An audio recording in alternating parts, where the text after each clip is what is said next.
नमस्कार, मैं हूं आपके साथ अनंत त्यागी और राष्ट्रवाद में स्वागत है आपका। आज सुबह सबसे पहले आपके चैनल टाइम्स नाउ नवभारत ने आर्यन खान, जो कि शाहरुख खान का बेटा है, इस केस में एक सनसनीखेज खुलासा किया। इस खुलासे में किरण गोसावी का पर्सनल बॉडीगार्ड प्रभाकर सेल पहली बार कैमरे पर सामने आया। आपके मन में यह सवाल उठ रहा होगा कि प्रभाकर सेल कौन है और क्यों इसकी बात पर भरोसा किया जाए। तो सबसे पहले आपको बताते हैं कि यह प्रभाकर सेल कौन है और क्यों इसके बयान से आर्यन केस की पूरी लाइन बदल सकती है।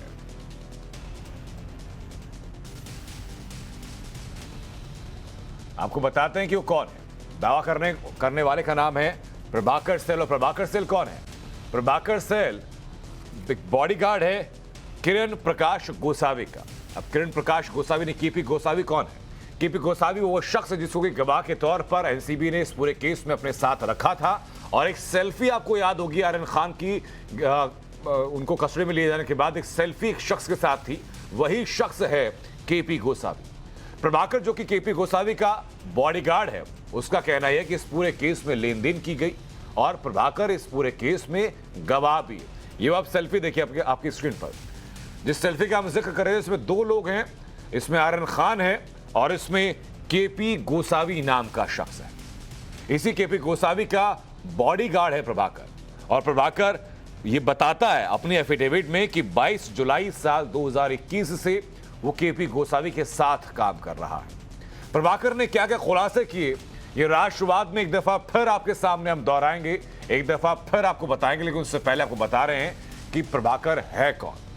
अब इसके साथ और कौन सा ऐसा शख्स है जो कि एक बड़ा दमदार खुलासा कर रहा है, वो खुलासा क्या है ये आपको बताएं। उससे पहले आपको बताते हैं कि प्रभाकर के अलावा एक और शख्स कौन सामने आया। दूसरा शख्स भी टाइम्स नाउ नवभारत के साथ फोन लाइन पर सामने आया, उसका नाम है मनीष भानुशाली। अब देखिए कि मनीष भानुशाली कौन है, ये बताते हैं आपको। मनीष भानुशाली इस केस में गवाह नंबर 3 है। एनसीपी का हालांकि आरोप है कि मनीष भानुशाली बीजेपी का कार्यकर्ता है। केपी गोसावी की तरह मनीष भानुशाली भी इस केस में गवाह बना था। केपी गोसावी और मनीष भानुशाली दोनों अहमदाबाद में थे, जो कि रेड से कुछ वक्त पहले ही मुंबई पहुंचे थे। यह दावा किया मनीष भानुशाली ने टाइम्स नाउ संवाददाता से बात करते हुए कि वो और केपी गोसावी दोनों अहमदाबाद में मौजूद थे।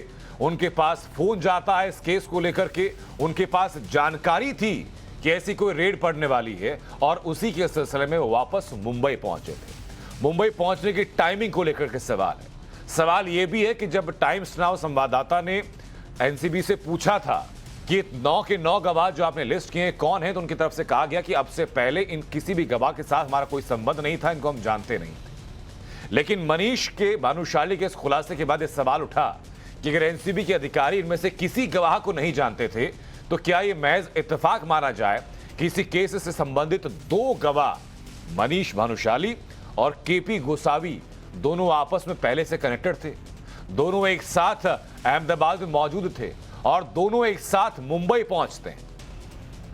पहले आपको इंट्रोडक्शन दे दिया, परिचय दे दिया कि दोनों लोग कौन है, मनीष भानुशाली और प्रभाकर सेल। इन दोनों का बयान बेहद अहम है, लेकिन प्रभाकर सेल का बयान बेहद अहम है और सनसनीखेज भी है। वो इसलिए क्योंकि प्रभाकर ने कैमरे पर जो बताया उसे सुनकर यह लग सकता है आपको कि आर्यन खान मामले में 25 करोड़ रुपए की उगाही का क्या कोई प्लान था। आपको प्रभाकर का पूरा बयान सुनाएं उससे पहले आपके लिए यह जानना जरूरी है कि किरण गोसावी कौन है, जिसका बॉडीगार्ड प्रभाकर है और जिसकी चर्चा आर्यन केस में इतनी ज्यादा है। यह आपको बताते हैं, यह आपको कुछ तस्वीर दिखाते हैं। वो तस्वीरें आप देखिए, ये तस्वीर कस्टडी के दौरान के, कस्टडी में आर्यन खान के साथ सेल्फी लेने वाला यही शख्स है किरण गोसावी और इसी किरण गोसावी का बॉडीगार्ड है प्रभाकर सेल, जिसका ये एफिडेविट हमारे पास है। इस एफिडेविट को आप मानेंगे एक तरीके से ट्रांसक्रिप्शन है ये उस पूरे बयान की जो कि टाइम्स नाउ नवभारत के कैमरे पर प्रभाकर ने दिया है। ये पूरी तरीके से नोटिफाइड है, नोटरी के साथ ये एफिडेविट। इस एफिडेविट में प्रभाकर ने दावा किया किरण गोसावी और मनीष भानुशाली पर एनसीपी ने बीजेपी से मिलीभगत का आरोप एक तरफ लगाया था और यहां प्रभाकर सेल अलग कुछ दावे करता है। प्रभाकर सेल ने क्या कहा, वो कौन सा बयान है जिसके बाद ये कहा जा रहा है कि केस की जो दिशा है, जो दशा है जांच की, वो पलट सकती है, वो दिखाते हैं आपको। तो अराउंड 2:30-2:45 के बीच में किरण गोस्वामी नीचे आ गए। नीचे आ गए एनसीबी ऑफिस के 500 मीटर के यहाँ से एक थोड़ा लेफ्ट है, वहां पर रुके। उनको एक कॉल आया, तो उन्होंने सैम करके, उनका नाम अभी भी मुझे याद है, वो उनको मिलने आ गया। उनका व्हाइट कलर का इनोवा क्रिस्टा था। उनका कुछ मीटिंग चला वहां पर। अभी मैं उनके मीटिंग में जाके कुछ कर नहीं सकता हूँ, क्योंकि मैं एज अ पर्सनल बॉडीगार्ड हूँ। मैं गाड़ी से उतर गया, उनका मीटिंग चालू था, वो भी बाहर खड़े रह के मीटिंग कर रहे थे। वापस 15 मिनट के बाद वही स्पॉट पे हम लोग मिले, वो सैम। उसके बाद अराउंड 4:30 के करीब मॉर्निंग हम लोग लोअर परेल पहुंचे। हमारे गाड़ी के पीछे वो सैम सर की गाड़ी थी, व्हाइट जो क्रिस्टा मैंने बताया।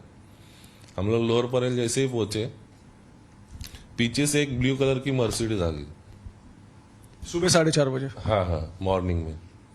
तो वहां पर तो इनका सब कन्वर्सेशन चालू था। क्या कन्वर्सेशन हो रहा था, क्या बातचीत क्या हो रही थी, क्योंकि आप गाड़ी में थे? हाँ, किरण सर का कन्वर्सेशन सैम सर के साथ चालू था कि अरे एक काम कर, उनको बोल 25 का बॉन्ड डाल, लास्ट 18 में फाइनल कर, क्योंकि वानखेड़े को हम लोग को 8 देना है, बाकी का 10 हम लोग बांट लेंगे। तो आपने कहा कोई मर्सिडीज गाड़ी आई थी, क्या हुआ उसमें? मर्सिडीज गाड़ी है उसमें।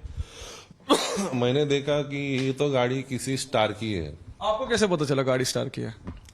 सर, मैं 12 साल से बॉडीगार्ड, पर्सनल बॉडीगार्ड का काम कर रहा हूँ, तो गाड़ी नंबर देख के समझ में आता है। और इतनी महंगी गाड़ी, वो भी हाई क्लास GLS थी, वो मर्सिडीज ब्लू कलर की। उसमें से मैंने देखा कि उसमें पूजा ददलानी बैठी है, जो SRK की मैनेजर है। आप पूजा ददलानी को पहचानते हैं? पहचानता नहीं हूँ उनका, मैंने मतलब जैसे हम लोग अभी सोशल मीडिया पे तो हमेशा हर कोई रहता है, मतलब 99% लोग तो सोशल मीडिया पे रहते हैं। आपको भी मैंने अगर कभी देखा रहेगा, लेकिन आपका मुझे नाम नहीं मालूम।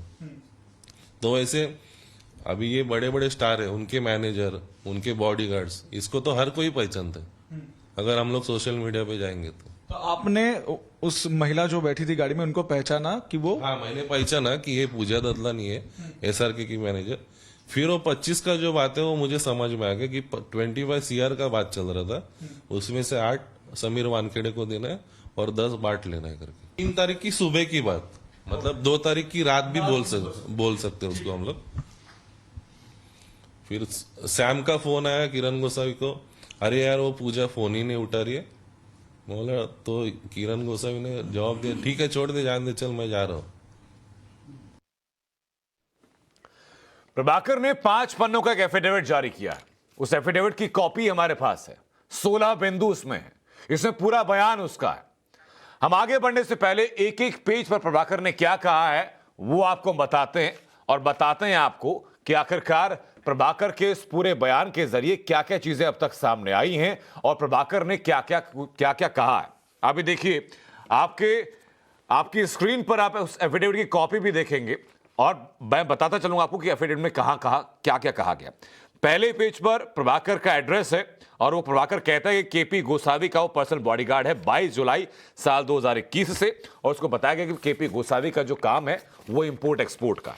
दूसरे पेज पर पॉइंट नंबर 5 जो बेहद अहम है, जिसमें कि प्रभाकर जिक्र करता है कि 1 अक्टूबर 2021 को रात को 9:45 पर KP गोसावी मुझे कॉल करता है और कहता है कि मुझे सुबह 7:30 बजे तैयार रहना है। यह कहकर वो निकल जाता है।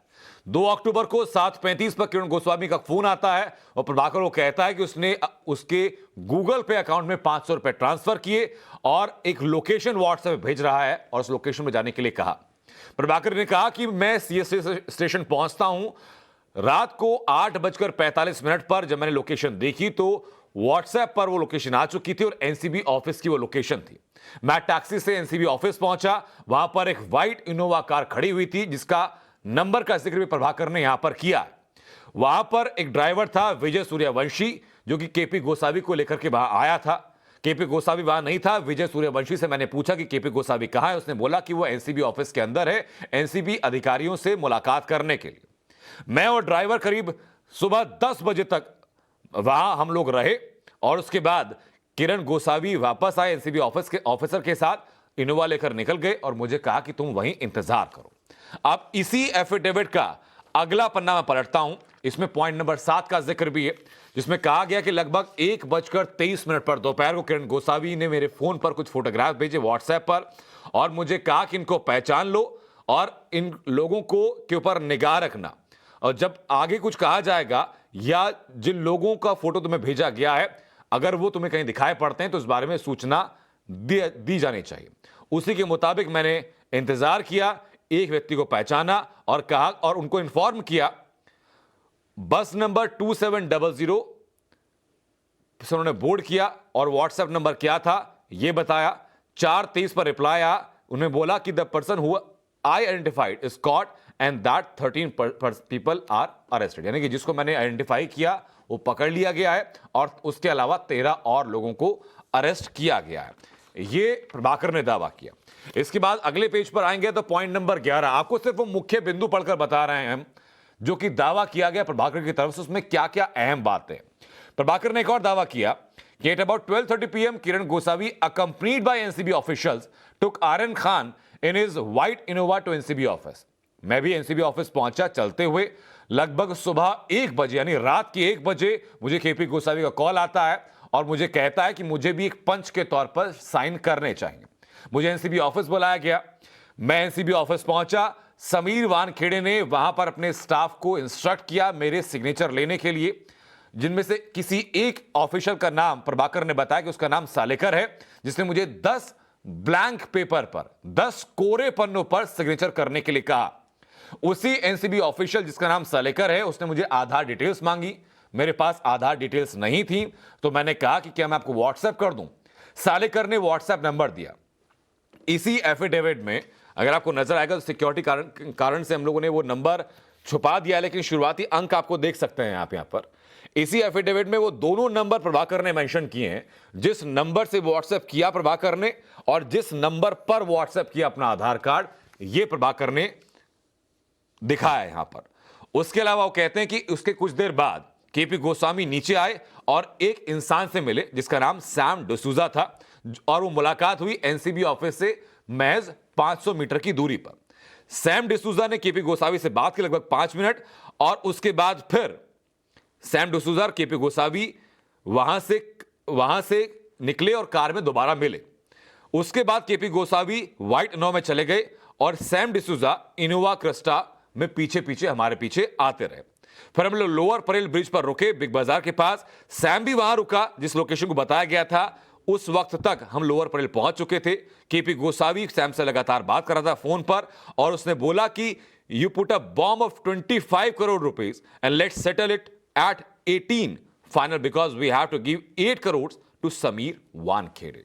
ये बात आपके जहन में जिंदा रहनी चाहिए, याद आपको रखना चाहिए कि केपी गोसावी सैम डिसूजा से बात कर रहा था। केपी गोसावी ने फोन पर सैम डिसूजा से बात करते हुए कहा कि तुमने 25 करोड़ का बम फोड़ा है, 18 करोड़ रुपए सेटल कर लेते हैं क्योंकि हमें 8 करोड़ रुपए समीर वानखेड़े को देने हैं।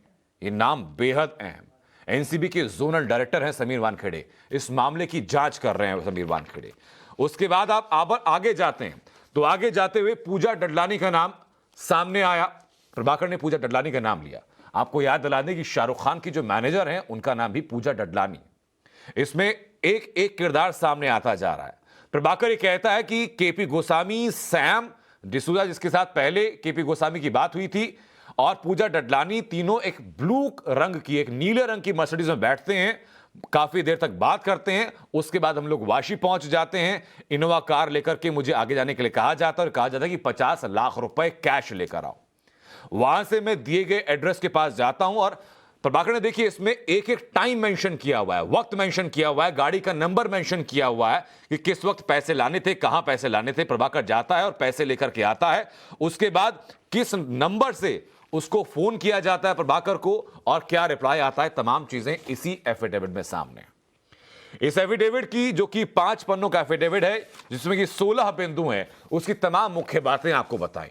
इसमें कई सारे किरदार सामने आए और सबसे अहम चीज सामने आई वो तब जबकि पैसों के लेन देन की बात और समीर वानखेड़े का नाम एक साथ लिया गया।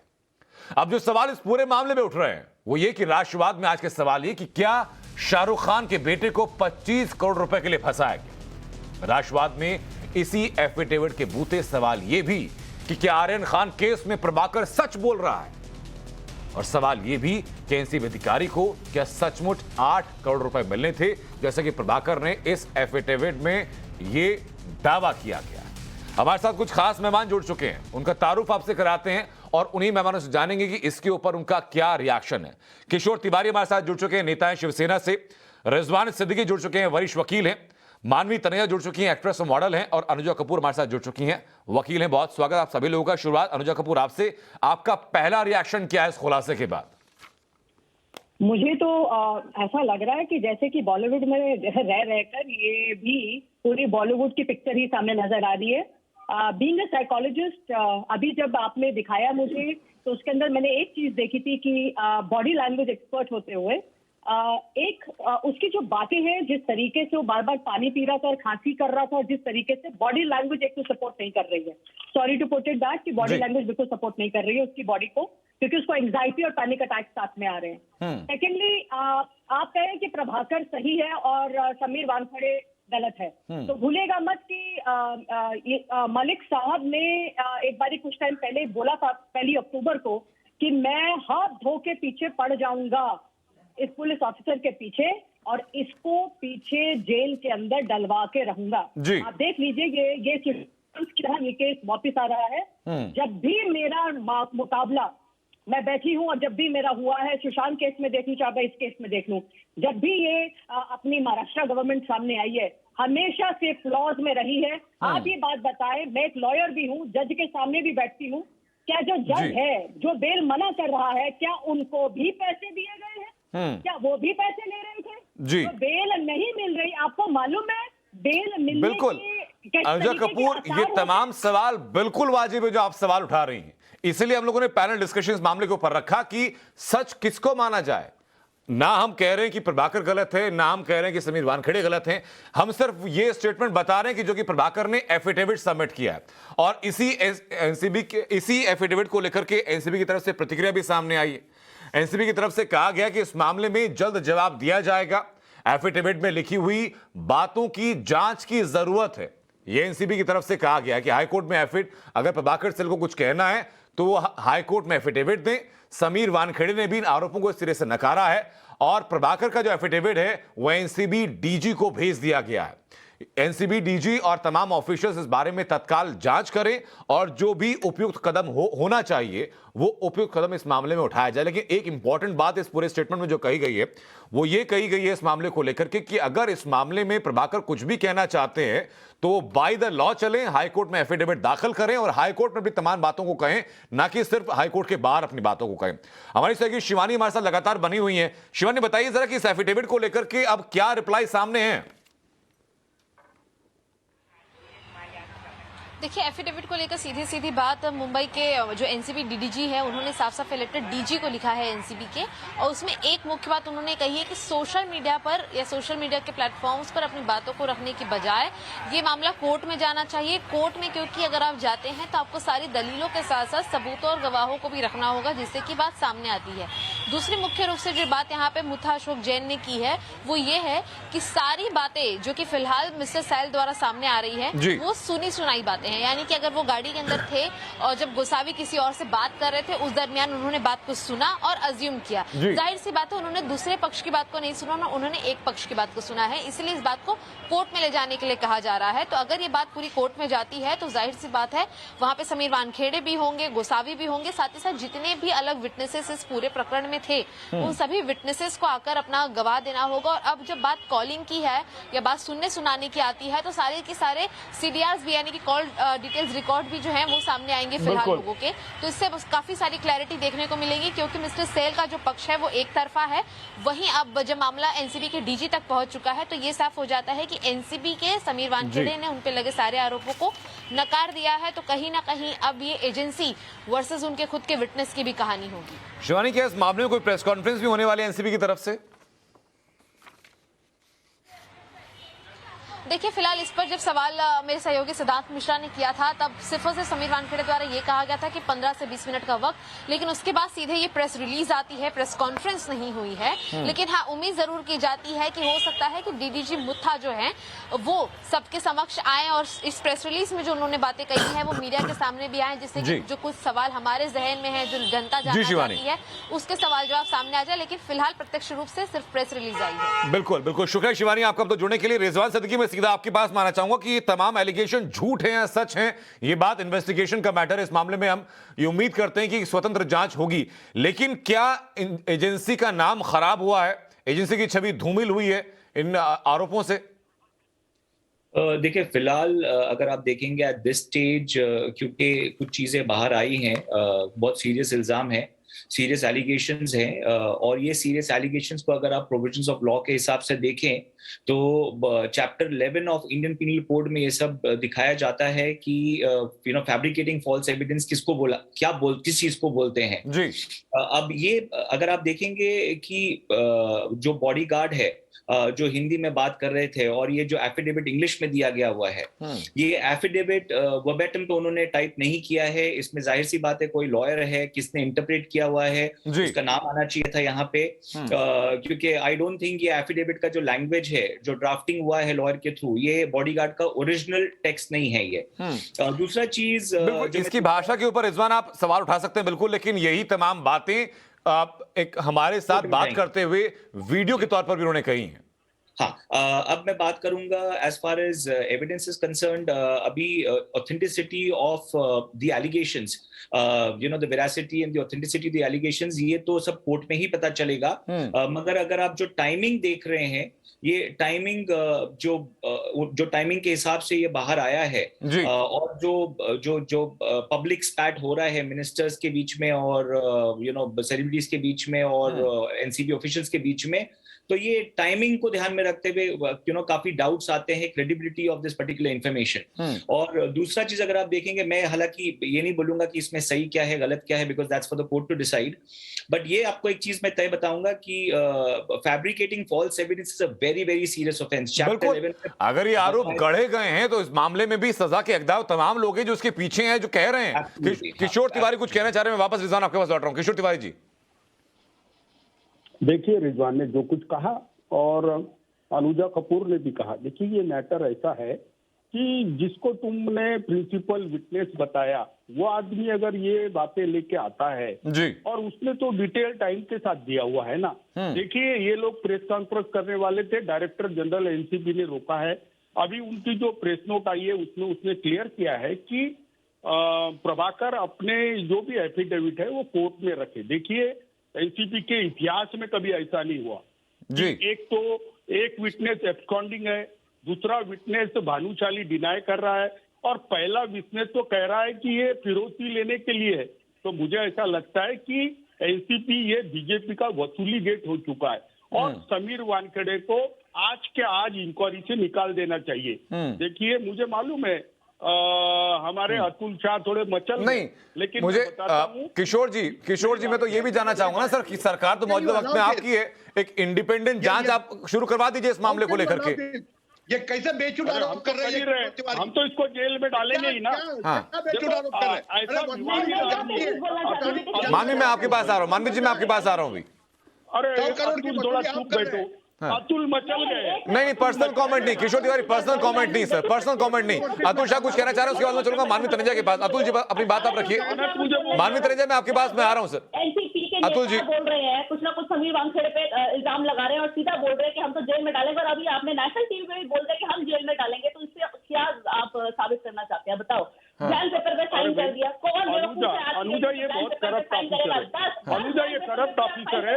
नहीं, अनुजा नहीं बोल रही है सर, मानवी तनेजा बोल रही है, अनुजा कपूर नहीं बोल रही है अभी। मैंने तो सुप्रीम कोर्ट में कंप्लेंट की है कि एनडीपीएस एक्ट का दुरुपयोग हो रहा है। एनडीपीएस जुडिशियल अथॉरिटी भी अपनी सत्ता का दुरुपयोग कर रही है। अभी किस एक मामले सर, ये महज आरोपों के आधार पर तय नहीं कर सकते ना। एक एजेंसी की जो शुचिता है, जो ईमानदारी है, उसको महज आरोपों के आधार पर आप तय नहीं कर सकते हैं। लेकिन अतुल शाह, बड़ा आरोप है सर।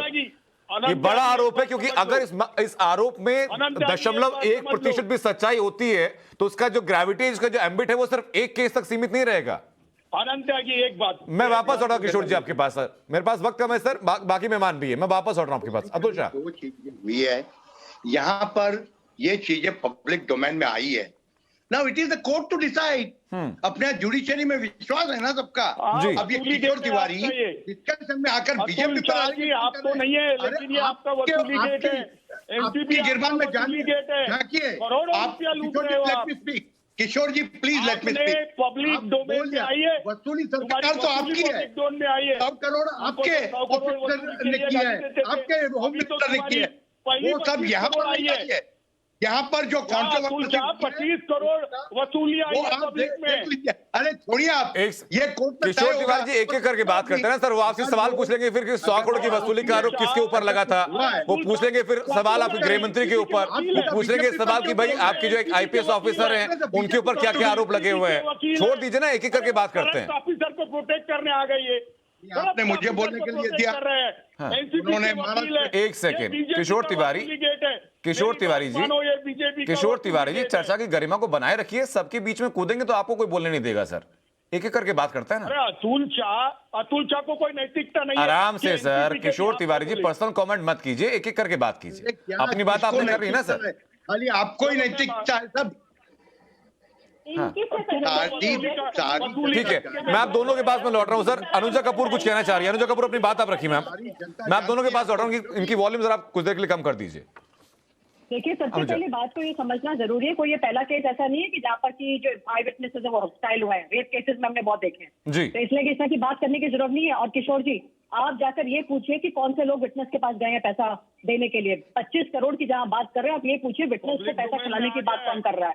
तो इसलिए इसको छोड़ दीजिए आप, और आप ये छोड़ दीजिए इस बात को, क्योंकि आपको ये तक नहीं पता है कि विटनेस हॉस्टाइल होते हैं और विटनेस को धमकाया भी जाता है और विटनेस को पैसा भी दिया जाता है। और इस बड़े केस के अंदर क्योंकि बेल नहीं मिल रही है और मलिक साहब कह रहे हैं बार बार जेल में डालूंगा, तो इस वजह से वो बार बार बात कर रहे हैं। और दूसरी बात भी सुन लीजिए, जो प्रभावशाली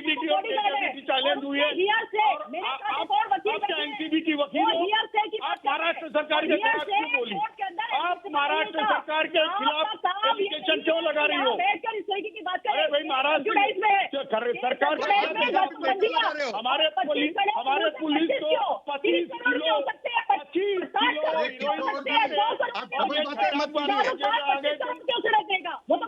एनसीपी नहीं है, बीजेपी के वसूली गेट के लोग हैं, वसूली गेट के लोग हैं, मैं बता रहा हूँ। जो है वो बेल नहीं देना। अरे बीजेपी वसूली गेट के लोगों को ना इंसाफ आर्यन पिताजी को पकड़ के 25 करोड़ कर रहे हो। अंदर आप जाकर बात कीजिए, 25 करोड़ मेंबर हो आप 25 करोड़ क्यों नहीं वसूली के मेंबर हो। अतुल शाह, किशोर तिवारी जी, अगर आप सबके ऐसे बात करके सर मिलकर आपसे पूछेंगे लोग 100 करोड़ के बारे में, मिलकर लोग पूछेंगे कि गृहमंत्री को इस्तीफा क्यों देना पड़ गया था। ये तमाम बातें सवाल आपसे पूछी जाएंगे सर, आप भी जवाब दे दीजिएगा। मुझे थोड़ी कुछ देर के लिए रुकना होगा, ब्रेक नहीं ले रहा हूं, लेकिन इस वक्त की 10 बड़ी खबरें दर्शकों को बता देते हैं, वापस लौट रहा हूं चर्चा के पास। राष्ट्रवाद में चर्चा लगातार जारी है, सभी मेहमान हमारे साथ लगातार बने हैं। मानवी तंजा, बताइए जरा कि एजेंसी के ऊपर शक इस तरीके से जाहिर करना, ऐसे आरोप लगाना, क्या एजेंसी की शुचिता को, जो जितनी पाक वो एजेंसी है माना जाता है, क्या उसके ऊपर दाग लगाती है? देखिए, हाँ, ये कोशिश तो बहुत ज्यादा कर रहे हैं। जैसे एनसीपी के नेता बोल रहे थे कि हम समीर वानखेड़े को अंदर कर देंगे, हम उनको फोर्स करेंगे कि वो रिजाइन कर दे। जैसे अभी आपके चैनल पे ही तिवारी जी ने भी बोला कि उनको रिजाइन कर देना चाहिए, उनको जेल के अंदर कर देना चाहिए। जब ये चैनल पे आकर के बोल रहे तो इन्होंने एजेंडा बना दिया इस वक्त एनसीपी को हटाने का। वो ये जो भी स्वच्छ भारत अभियान का जो चला रहे हैं मुहिम, इसको हटाने का। लेकिन देखिए, मैं ये भी कहना चाहती हूँ, जैसे मैं आर्यन के लिए बोल रही हूँ कि मैं जांच होने दो, जो कोर्ट फैसला लेगी उसी वही सही होएगा। ऐसे ही यहाँ पे भी अभी आपको जो भी है, ये जो भी एफिडेविट है, ये जाने दीजिए कोर्ट में। जो भी कोर्ट और जो भी दलीलें होंगी उस पर देखा जाएगा, क्योंकि बहुत सारी चीजें हैं। अगर आपने 10 मिनट का इंटरव्यू देखा होगा, सभी ने देखा है, तो इंटरव्यू में 2 या 3 चीजें मैं अहम पॉइंट आउट करना चाहती हूँ। एक तो 25 दिन बाद उसने इंटरव्यू दिया अपना। दूसरा, ये मर्सिडीज गाड़ी, उसने कहा कि जब मर्सिडीज गाड़ी आई है तो वो एक स्टार की थी, उसने अज्यूम कैसे कर लिया, तो साफ पता लग रहा है कुछ स्क्रिप्टेड है उसके अंदर। पूजा ददलानी बैठी थी, एक तरफ वो कह रहा है मैं पूजा ददलानी को जानता नहीं, और दूसरी तरफ वो दावा करता है कि हाँ मैं पूजा ददलानी बैठी हुई थी। फिर मैंने गाड़ी का नंबर तो नोट कर लिया, गाड़ी का मॉडल क्या था, ये तो क्या बेतुकी बात है कि गाड़ी का नंबर वो नोट कर लेता है, लेकिन गाड़ी का मॉडल बिल्कुल, ये तमाम सवाल हैं, ये तमाम सवाल हैं मानू तनेजा। लेकिन रिजवान सिद्दीकी, मैं एक बात और जानना चाहूंगा आपसे। मैं एक आखिरी बात जी बोलना चाहती जी हूँ। मानवी, तिवारी जी को मैं बोलूं कि 10 प्लान पेपर पे साइन करते, क्या तिवारी जी किसी भी प्रेशर पे आके 10 प्लान पेपर पे साइन करेंगे? हाँ। कितना बता दीजिए तिवारी जी, आप मेरे लिए 10 प्लान पेपर पे साइन करेंगे? आज आपको मैं ऊपर से ये जो एफिडेविट है इसमें सवाल उठाने के लिए बहुत सारे पॉइंट है मानवी। लेकिन रिजवान सिद्दीकी, मैं ये भी जानना चाहूंगा कि जिस तरीके की डिटेल प्रभाकर ने अपने एफिडेविट में दी, इसमें उसने दिन बताया, तारीख बताई, समय बताया, किस नंबर से कॉल आया, किस नंबर से व्हाट्सएप आया, किस नंबर पर व्हाट्सएप किया गया, कहां की लोकेशन भेजी गई और किस किस का फोटो भेजा गया। ये तमाम चीजें तो ट्रेसेबल हैं। इन तमाम चीजों को ट्रेस करके पता लगाया जा सकता है कि ये एफिडेविट झूठा है या सच्चा। देखिए, कोई भी एक तरफा जो एविडेंस होता है उसकी एडमिसिबिलिटी पे हमेशा क्वेश्चन उठेगा जब तक वो सही तरीके से उस पर जांच पड़ताल नहीं हो। और टेस्ट ऑफ टाइम का जो भी चीजें हैं जो उसको दिखानी पड़ती है फ्रॉम बोथ साइड्स। मतलब आप बोलेंगे कि आपने मुझे फोन किया, तो आपके फोन में जो दिखेगा कि आपने मुझे कॉल किया है, मगर मेरे फोन पे भी वो कॉल आया कि नहीं आया, कि आपने कोई सॉफ्टवेयर यूज करके आपने वो नंबर दिखाया। तो there are lot of things जो अभी जो टेक्नोलॉजी, मॉडर्न टेक्नोलॉजी जो है, जहां पे वो बात कर रहे हैं, फैक्ट्स की बात कर रहे हैं या फिर एविडेंसेस की बात कर रहे हैं विच मे बिकम इलेक्ट्रॉनिक एविडेंस। तो जब तक वो स्क्रूटिनी नहीं होगा, जब तक चीजें स्क्रूटिनी नहीं होगी, जब तक इसकी रिलायबिलिटी के ऊपर क्वेश्चन हमेशा उठेगा। जी ठीक है। अब हाँ जी, मैं वापस अतुल शाह, उससे पहले छोटा सा कमेंट मैं आपसे लेना चाहूंगा कि क्या इस मामले की एक इंडिपेंडेंट जांच की आप मांग करते हैं, कम से कम इस एफिडेविट की या उस वीडियो एविडेंस की जो कि जारी किया गया प्रभाकर की तरफ से? एब्सोल्युटली, आई थिंक इस पे एक इंडिपेंडेंट जांच होनी चाहिए। और मेरा सवाल सर अतुल शाह से, रिजवान में वापस लौट रहा हूं आपके पास। Atul ji, what is the question? Sir सवाल मेरा यह है कि जो जिस एफिडेविट का लगातार जिक्र हो रहा है, क्या इसकी इंडिपेंडेंट जांच नहीं होनी चाहिए? नहीं, कोर्ट के दरवाजे खुले हैं, वॉट एवर ऑप्शन। जब पब्लिक डोमेन में एक एलिगेशन आया है तो लेट इट बी प्रूव्ड, होना चाहिए। मगर there are so many other impediments मैं बात कर लूं वो होने के बाद ये सही आ रहा हूं है, किशोर जी गलत आपके है, पास में। ये सारी चीजें अप्रोच कीजिए ना कोर्ट को। हाँ। कोर्ट और जांच करे भी तो भी गुड है, it is good to have an inquiry. But यहाँ पर जिस तरह से प्लान सब चल रहा है, और किशोर तिवारी जी अभी जो बातें इनकी कम करते हैं और बातें भारतीय जनता पार्टी की करते हैं, ऑपोजिशन की करते हैं, और ये ठीक नहीं है। किशोर जी, आप बड़े मेरे अच्छे मित्र हैं, मगर डोंट डू दिस।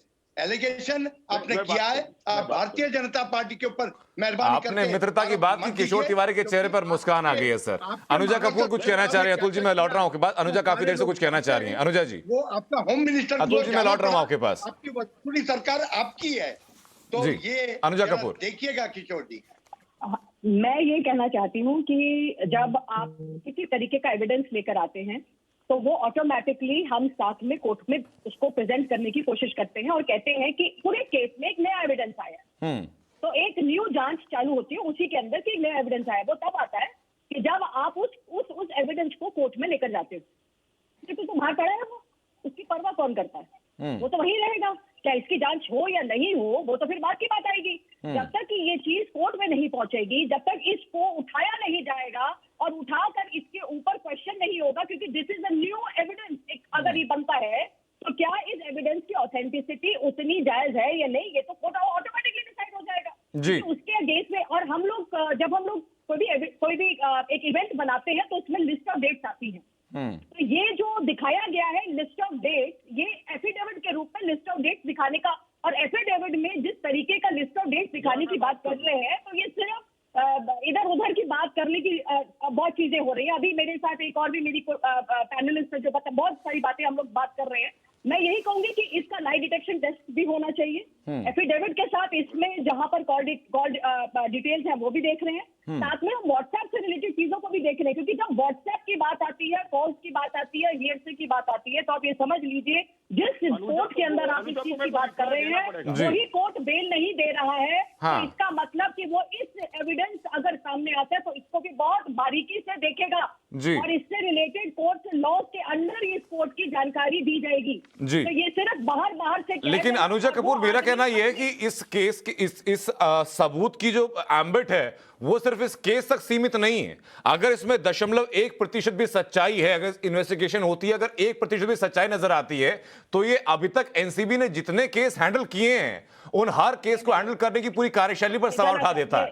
नहीं, ये टोटली गलत है, बिल्कुल गलत है। और इस तरह से हमें बोलना भी नहीं चाहिए, क्योंकि देखिए आप समीर वानखेड़े को देखिए, उसने आज पहली बार नहीं, इतने अभी इसी रिसेंटली उसने 20 और भी कितने लोगों को हिरासत मिली है। हाँ। ये बात कह देना, ये बात गलत है, ये कह देना इस पॉइंट पर। और पहले भी कई बार ऐसा हुआ है कि जहां पर शाहरुख खान का बेटा नहीं था, पर बहुत लोगों को भी, और भी तो इतने लोग साथ में आए। शाहरुख अनुजा कपूर, बात आपकी बिल्कुल सही है। मैं कह रहा हूं कि इस मामले की इंडिपेंडेंट जांच होनी चाहिए, और अगर जांच में 1% भी सच्चाई निकलती है इन आरोपों में, होगी ना, वो ऑटोमेटिकली होगी जब कोर्ट में आएगी। बिल्कुल। लेकिन क्योंकि इन आरोपों का जो एम्बिट है वो सिर्फ इस केस तक सीमित नहीं है, ये एनसीबी की कार्यशैली पर सवाल खड़ा कर रहा है, एक ऑफिसर की डिग्निटी पर सवाल खड़े कर रहा है। तो किशोर तिवारी, मुझे बताइए कि इस आरोप के आधार पर समीर वानखेड़े पर सीधे आरोप लगाने से पहले क्यों नहीं आपकी सरकार इसकी जांच करवा लेती? देखिए अनंत, मैं बात करता हूँ, अतुल थोड़े नाराज हो गए तो अतुल जी मैं माफी मांगता हूँ, लेकिन एक बात बताता हूँ कि मेरी बात समझ लो कि इंटीग्रिटी और क्रेडिबिलिटी, अगर इंटीग्रिटी और क्रेडिबिलिटी की एनसीबी की चैलेंज होती है तो सेंट्रल एजेंसी का मिसयूज हो रहा है, ये हमारा एलिगेशन है और उस एलिगेशन को सब्सटेंशिएट करने वाली बात है। तो मैं चाहता हूँ कि आज ये हो जाए और एनसीबी की वकीली ना ये अनुजा कपूर क्यों कर रही और अतुल शाह क्यों कर रहा, मेरे समझ में नहीं आता। नहीं, आपको समझने की जरूरत नहीं है सर, ग्रे शेड में नहीं रहते किशोर तिवारी जी। देखिए, ब्लैक एंड व्हाइट बात करते हैं, ग्रे शेड की बात नहीं करते हैं। मेरा कहना सिर्फ ये, अगर आप ये मानते हैं कि ये तमाम आरोप सही हैं, तो जो लोग गलत बता रहे हैं उनके लिए आप जांच करवा दीजिए।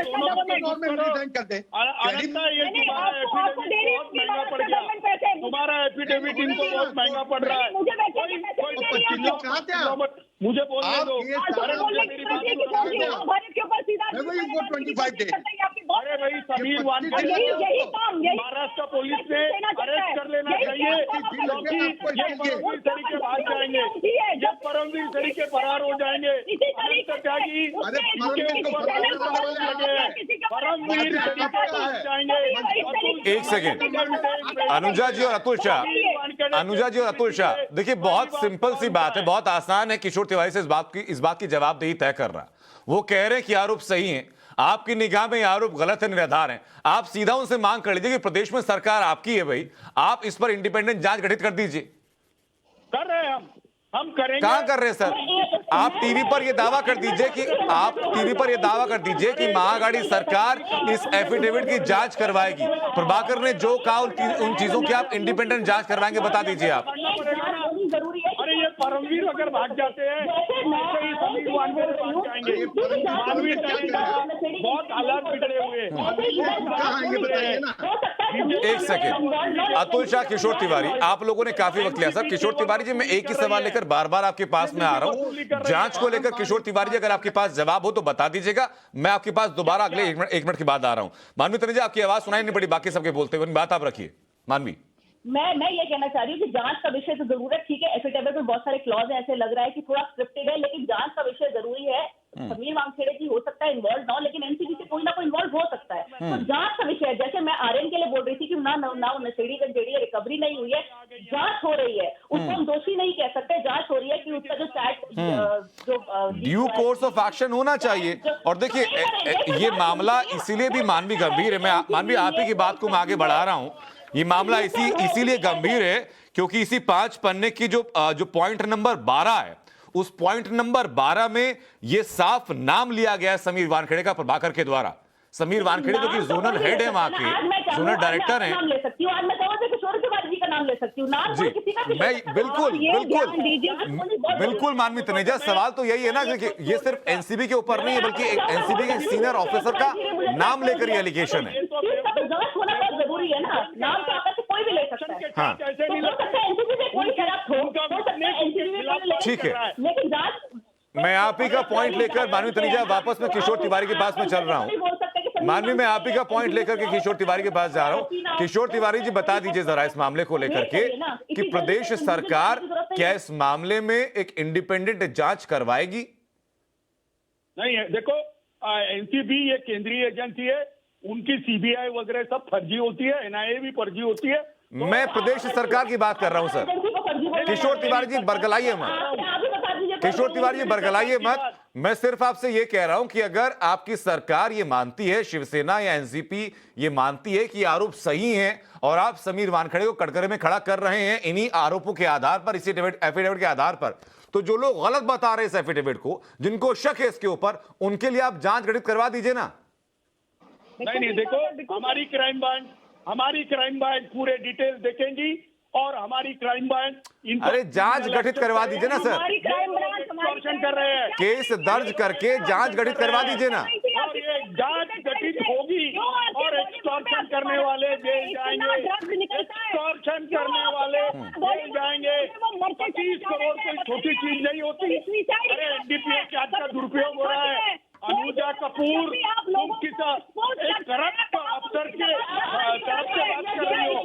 अनुजा कपूर और मानवी तनेजा तुम गलत काम कर रही हो। सरकार एक सेकंड, अनुजा मानवी तनेजा, अनुजा कपूर मानवी तनेजा, एक सेकंड, मैं आप दोनों के पास में लौट रहा हूं। एक छोटा सा सवाल किशोर जी से मैं ले लूं, उसके बाद मैं अनुजा सीधा आपके पास में आ रहा हूं। मुझे बताइए किशोर तिवारी, आपने अभी करप्ट शब्द का इस्तेमाल किया। जब तक इस एफिडेविट की जांच नहीं हुई, आप कैसे किसी को दोषी ठहरा दे रहे हैं? अरे मेरा 18 महीने का अनुभव है। 18 महीने का अनुभव है किस बात का सर? बीजेपी ने इनको लाके बिठाया है। नहीं, 18 महीने में कौन सी डिग्री हासिल की आपने? बताइए जरा कि जिसके बूते आप बता दे रहे कि दोषी है कि नहीं है।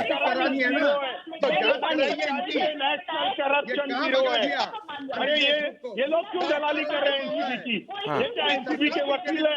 एक सेकंड, अतुल शाह, मानवी तनेजा, आप दोनों से मेरी दरख्वास्त है एक एक करके बात करें, किसी की बात समझ नहीं आएगी। किशोर तिवारी के सवाल से आप जवाब से दिक्कत होगी, मैं आपके पास में आ जाऊंगा कमेंट लेने के लिए। किशोर तिवारी, 18 महीने में आपने कौन सी डिग्री हासिल की सर, जिसके बूते आप बता रहे हैं कि दोषी है कि नहीं है? ये लॉयर है, लॉयर।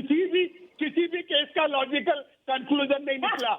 जिसको संबंध किया मुझे सर आप ये बता दीजिए, इतिहास की बातें मत दोहराइए, मैं इतिहास की बातें मत दोहराइए, मुझे बता दीजिए कि एफिडेविट सामने आता है, इसमें आरोप लगाए जाते हैं, इस आरोपों के बिना जांच हुए आप कैसे कह दे रहे हैं कि वो करप्ट ऑफिसर है? अरे ये वसूली करने वाले फर्जी रेट डालते हैं, ये फर्जी रेट डालते हैं।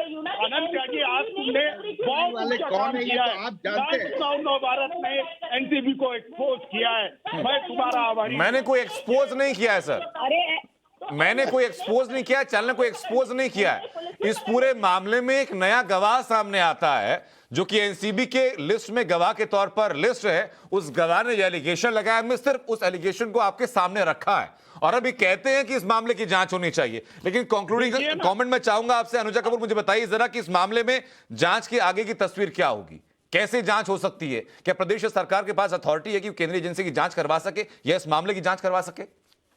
देखिए, करवाने को तो सब चीजें पॉसिबल है, करवाने को करवा सकती है, बट मैं फिर यही कहूंगी जो एक सही रास्ता है वो यही है कि ये जो एफिडेविट आया है, एफिडेविट का मतलब आपको मालूम है क्या होता है? एफिडेविट का मतलब होता है कि मैं जो कुछ कह रहा हूँ सच कह रहा हूँ। हम इस तरीके से इसको मानते, दिस इज एन ओथ।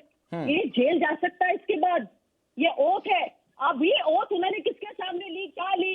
अब सिर्फ एक पेपर पे जब इन्होंने लिखा है, इसको किस वकील के निशान है, कौन से नोटरी से इसने करवाया है, क्या है, कहाँ पर नहीं, ये सब चीजें हैं अनुजा कपूर। इसी एफिडेविट के आखिरी पेज पर नोटरी के जो डिटेल्स हैं वो मेंशन है। तो वो वकील यूज करेगा। हाँ, तो या तो कोर्ट के अंदर वकील यूज करे, अगर वो कोर्ट के अंदर वकील इसको यूज नहीं करता तो इससे कोई वैल्यू नहीं है, क्योंकि ये कनेक्ट भारत के बेल के साथ जा सकता है, क्योंकि ये लोग वेरी ठीक है, ठीक है, ठीक है। चर्चा की वक्त की कमी के चलते चर्चा को यहाँ मुझे विराम देना होगा। बहरहाल बहुत बहुत शुक्रिया आप सभी मेहमानों का। हालांकि चर्चा में कुछ पॉइंट जरूर अधूरे रह गए, लेकिन एक बात को लेकर के सबकी सहमति थी। किशोर तिवारी भले इस बात को ना मान रहे हैं फिलहाल कि इस मामले की जांच होने की जरूरत है। ये जो आरोप लगाए गए एनसीबी पर समीर वानखेड़े का नाम लेकर के, इनकी जांच होने की जरूरत है, क्योंकि बिना जांच हुए कम से कम किशोर तिवारी की तरह कोई और ये ना कह पाए कि वो भ्रष्ट ऑफिसर है या करप्ट ऑफिसर है। जांच की जरूरत है, जांच होनी चाहिए। जो कहा गया कोर्ट में वो एफिडेविट दाखिल करे, कोर्ट में जाकर के इस मामले को सत्यापित कराएं, तब इस मामले में जांच हो तो पता चले कि सही क्या है, गलत क्या? राष्ट्रवादी फिलहाल रुक रहे हैं ब्रेक के लिए, आप बने रहिए टाइम्स नाउ नवभारत के साथ।